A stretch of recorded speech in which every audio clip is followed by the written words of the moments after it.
যতদিন food industry এভাবে grow করে নাই ততদিন আসলে ড্রাগ ইন্ডাস্ট্রি এভাবে গ্রো করতে পারে নাই, দুটো একসঙ্গে গ্রো করেছে। অর্থাৎ প্রসেসড ফুড যত বেশি বেশি আপনি খাবেন তো 85% রোগ হলো পেটের ভিতর থেকে আসবে। তার মানে খাবারের সঙ্গে আপনার রোগের সম্পর্ক 85%, বাকি যে 15% সেটা হলো ঘুম, ব্যায়াম, মানসিক অশান্তি ইত্যাদির সাথে। তো এখন ফুড চয়েস এখানে মেজর পোর্শন।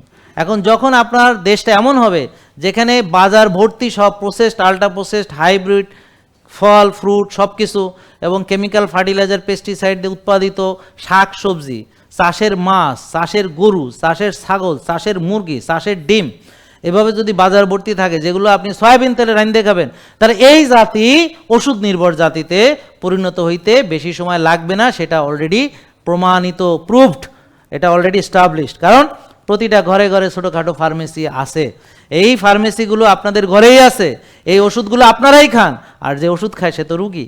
তার মানে আপনারা যে অসুস্থ তার প্রমাণ ওই ঘরের ফার্মেসি।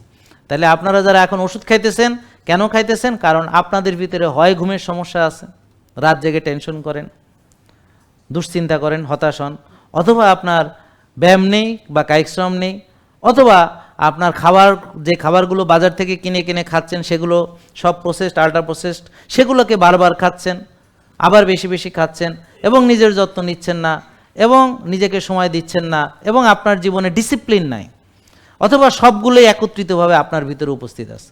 তো যার ভিতরে সবকটা সমস্যা একত্রিতভাবে থাকবে, যে সে বেশি খাওয়া অনেক খাইতে পারে, খাওয়া ছাড়া কিছু বোঝে না, পৃথিবীতে খাইতে এসে, অথবা সে অলসতা বিলাসিতা, সাথে সেই লোক আবার অলসতা বিলাসিতা বেশি বেশি করে, তাছাড়া সে ব্যায়ামের কাছেও যায় না, কায়িক শ্রমও নাই, এছাড়া সে রাত জেগে টেনশন করতো, বিশ্বের সেরা টেনশনকারীদের ভিতরে সে অন্যতম।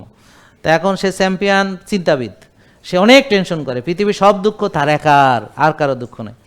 তো এখন এরকম যাদের চিন্তা ভাবনা, এবং সে নিজেকে সময় দেওয়া দূরের কথা, সে সময়ই পায় না খাইতে খাইতে, হ্যাঁ, আর অলসতা বিলাসিতা করতে করতে, কিন্তু রাত জাগার সময় পায়, 6 বেলা খাওয়ার সময় পায়, বাজার করা রান্নার সময় পায়, কিন্তু ব্যায়ামের সময় পায় না, ঘুমের সময় পায় না। তো এইভাবে নিজের যত্ন নেওয়ার জন্য ঘাসে আটবে, সেই সময় পায় না। তাহলে এইভাবে যারা চলবে তারা রুগী হবে।